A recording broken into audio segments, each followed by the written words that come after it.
Telugu cinema ఇండస్ట్రీలో దాదాపు 40 సంవత్సరాలుగా తన స్టామినాను చూపిస్తూ వస్తున్న మెగాస్టార్ చిరంజీవి ఇప్పుడు కూడా తనదైన రీతిలో గుర్తింపును సంపాదించుకోవడానికి అహర్నిశలు కష్టపడుతున్నాడు.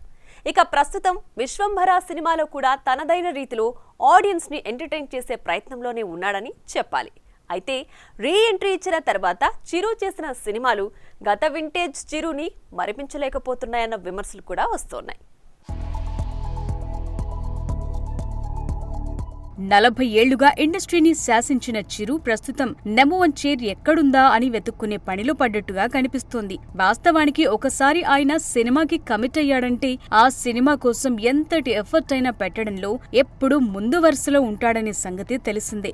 అందుకే ఆయన మెగాస్టార్ గా ఎదిగాడంటూ చాలా మంది ఆయన గురించి చాలా గొప్పగా చెప్తుంటారు. మరి ఇలాంటి సందర్భంలోనే మెగాస్టార్ చిరంజీవి చేసిన సినిమాలు వరుసగా మంచి విజయాలను సాధిస్తూ వచ్చాయి. అయితే అదంతా గతం. ప్రస్తుతం రీ ఎంట్రీ ఇచ్చిన తర్వాత ఆయన సినిమాలు పెద్దగా ఆకట్టుకోవటం లేదనే చెప్పాలి. ఖైదీ నెంబర్ 150, వాల్తేరు వీరయ్య సినిమాలు పర్లేదనిపించినా ఆ తరువాతి సినిమాలు భారీ సక్సెస్ లను అందుకోలేకపోయాయి.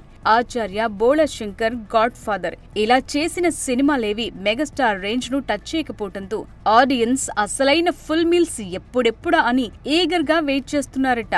అయితే ఇప్పుడు విశ్వంభర సినిమాతో మాత్రం రీ ఎంట్రీలో మా బాస్ బాక్సాఫీస్ వద్ద హిట్ కొట్టడం పక్కా అంటూ మురిసిపోతున్నారట మెగా ఫ్యాన్స్. ఇక మొత్తానికైతే ఈ సినిమాతో పెను ప్రభంజనాన్ని సృష్టించడానికి మెగాస్టార్ చిరంజీవి చాలా వరకు కసరత్తులను చేస్తూ ముందుకు సాగుతున్నట్టుగా తెలుస్తోంది.